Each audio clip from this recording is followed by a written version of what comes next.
A fé é algo bonito. E muitas realidades operam na nossa vida pela fé. Quantos médicos, amigos, cristãos que, para a gente eles dizem, eles não podem falar isso publicamente, eu creio nos milagres. Quantas vezes um médico disse para a família, vocês têm fé? Dobre os joelhos e orem, porque aqui a ciência já não tem mais como avançar. Nós chegamos numa fronteira. E muitas vezes os milagres acontecem. Isso é da fé. Isso é da beleza da fé. E os milagres acontecem. Quantos e quantos milagres extraordinários nós temos nas nossas famílias, que a fé entrou em ação. Agora mesmo nesse tempo da peste, quantas e quantas pessoas foram curadas miraculosamente. Eu tenho médicos, amigos, que me dizem, eu tenho visto milagres. Ação, intervenção de Deus em pessoas que estavam à beira da morte. Quantas curas nós temos presenciado, por exemplo, sob a intercessão de São Padre Pio? São inúmeras, eu já perdi as contas. Deus intervém. Mas a grande cura que nosso Senhor realiza em nós é aqui dentro. Aí a gente pega a primeira leitura de hoje do livro de Jó. O livro de Jó é muito importante para a gente entender o sofrimento. Um sofrimento que não aparta o homem de Deus. Pessoas que terminam a sua vida em grande dor no corpo, mas a alma profundamente ligada ao divino poder de Deus. E esse relato de Jó é a prova de que este amor de Deus, ele vem e toca a solidão do sofrimento humano. Deus vem na nossa dor, na depressão, na tristeza, no pânico, nas mais diversas enfermidades psicológicas, na nossa existência. É um perfil a existência com Deus, é outro perfil uma existência sem Deus. Deus nos consola. Quando o salmista diz que nós devemos louvar a Deus porque Ele é bom e Ele conforta os corações, isso é a grande verdade. Deus nos conforta. Muitas vezes nós ficamos a sós, sem nenhum amparo. Sobra o meu eu e o eu de Deus. Sobra a alma e Deus. E aí vem o consolo, aí vem a força, vem a luz, vem a graça. Quão importante é para nós a fé. A fé é um dom, ela é um serviço à nossa existência. Existir com fé faz a diferença. A gente entende o sofrimento, entende a morte, entende a perseguição, você entende os desafios, aquelas dores tremendas que batem nos nossos corações. Você entende a sua missão. Veja que a fé não é uma alienação, não é uma realidade sem sentido, de maneira alguma. Nós estamos aqui na igreja para celebrar a nossa fé, para dizer para Deus, meu Pai, eu te amo porque o Senhor me criou, e eu quero esse consolo do teu Filho, o consolo dos anjos, dos santos. As coisas divinas são belas, são maravilhosas, e nelas nós encontramos o real e verdadeiro sentido da nossa caminhada sobre a terra. Jó vai dizer para nós que viver é difícil, e é verdade. A vida na terra é um grande desafio. Cada um dentro do seu quadrado, com as suas dores e sofrimentos. Uns mais, outros menos. O sofrimento acompanha quem quer que seja neste mundo. Pode ser a pessoa mais arquibilionária, que ela vai sofrer, ela vai morrer, vai ter os infortúnios da velhice. Ninguém escapa da experiência do sofrimento. E aqui a gente recorda aquilo que falamos sempre. O sofrimento com Jesus, ele é doce, ele é confortável. Sofrer em Cristo. A nossa dor, a nossa solidão, quando colocadas na cruz do Senhor, ganha um sentido. Sofrer sem Deus é horrível. Os pagãos que não têm Deus, que não creem em Deus, têm um sofrimento amargo. Os cristãos, sofrimento doce. Isso desde o início. Basta a gente ver o filme antigo, o Covades, sobre a perseguição dos cristãos na era de Nero César.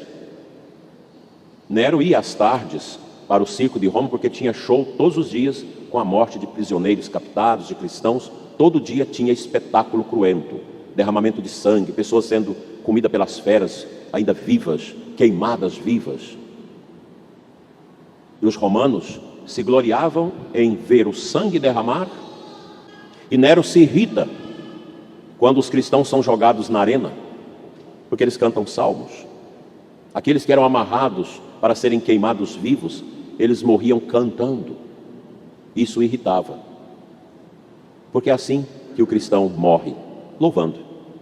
O cristão vê na dor, no sofrimento, a redenção de Cristo. E você une a Cristo o seu sofrimento. Vai dar sentido. Isso não é alienação. Isso não é uma fuga. Isso é uma realidade. Cristo não veio aqui para nos ensinar uma religião de conforto, um elixir. Não, Jesus veio trazer para nós a realidade da superação de algo que o pecado destruiu, que é a beleza da pessoa humana. O sofrimento ganha sentido quando nós o colocamos nas chagas de nosso Senhor. Ser cristão é algo muito bonito, difícil, mas profundamente consolador e confortador. Ser cristão é ser esta testemunha viva do amor de Deus. E São Paulo diz para nós: ai de mim se eu não evangelizar. Evangelizar é isso, é testemunhar: o meu Deus me conforta. Eu perdi tudo, mas não perdi minha fé. Eu não tenho mais saúde, mas tenho uma alma limpa com Deus. Eu estou a sofrer, mas Cristo sofre nas minhas dores. Dom Henrique, quando foi para a intubação, já sabendo que ia morrer, ele disse, depois de receber a unção e a comunhão: estou pronto. É isso. O cristão deve estar sempre pronto. Nós não podemos ficar agarrados às coisas passageiras, agarrados ao nosso corpo que um dia vai, agarrado às pessoas, agarrado às coisas. O cristão deve ser uma pessoa livre e fiel a Cristo. É a nossa fidelidade a Cristo que dá sentido à nossa vida neste mundo, gente.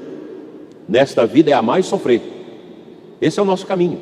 E nós cristãos, a gente vai vivendo na alegria, neste amor, nesta vitória de cada dia, sabendo que nada como Deus.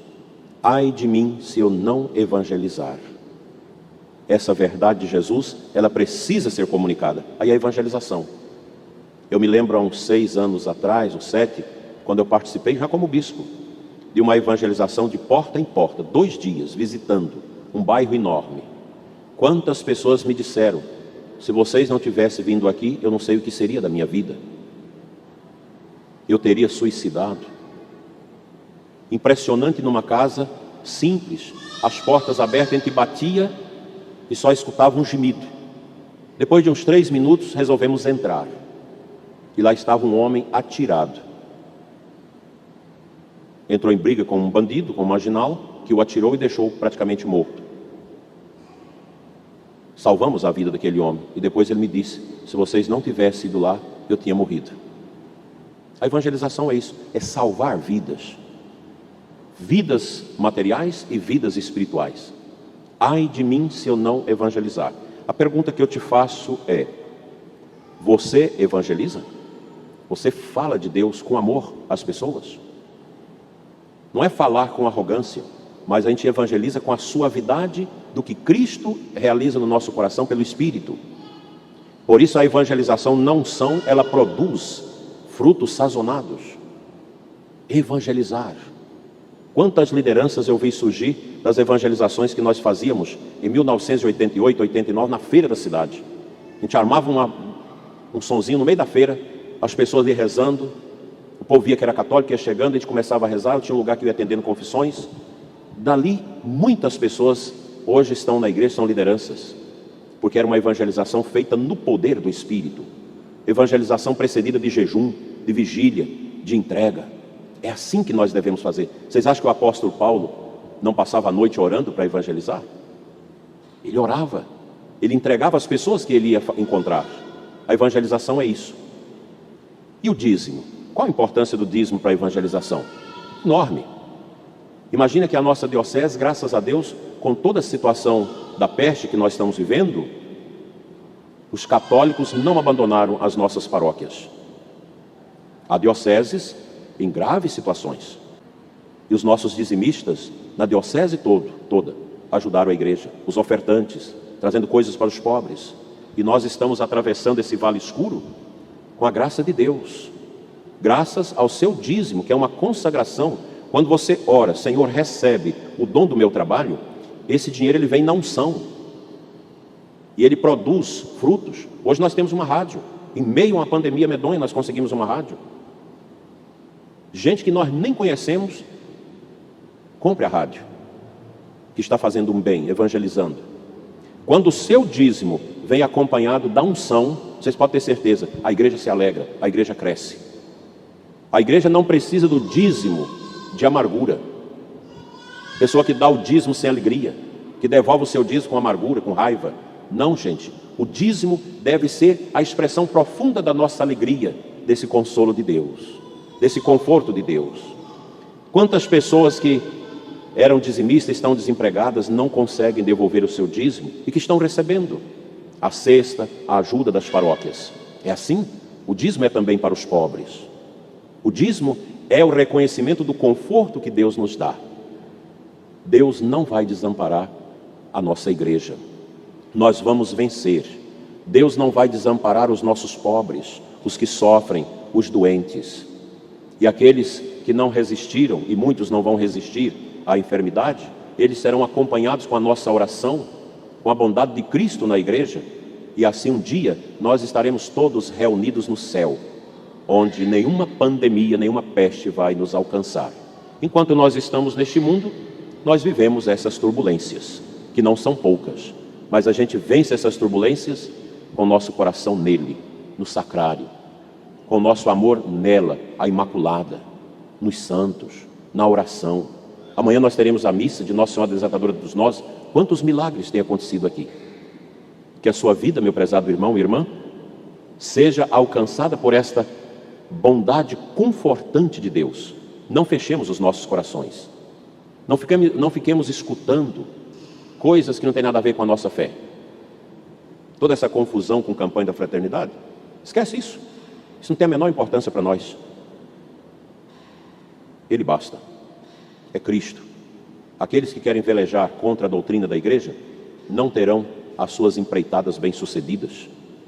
Quem está fora do rumo, quem não segue a Sagrada Escritura, a tradição e o magistério ordinário da igreja, bate com a cabeça no muro, como tem batido a teologia da libertação, que não tem dado frutos. E muita gente teima nisso e perde tempo porque não descobre a beleza do sagrado, de uma espiritualidade viva, e ficam apegados às coisas passageiras deste mundo sem olhar para o alto. Olhemos para Deus. Ele nos conforta em Cristo, através dos santos, dos anjos e através dos seus sacramentos.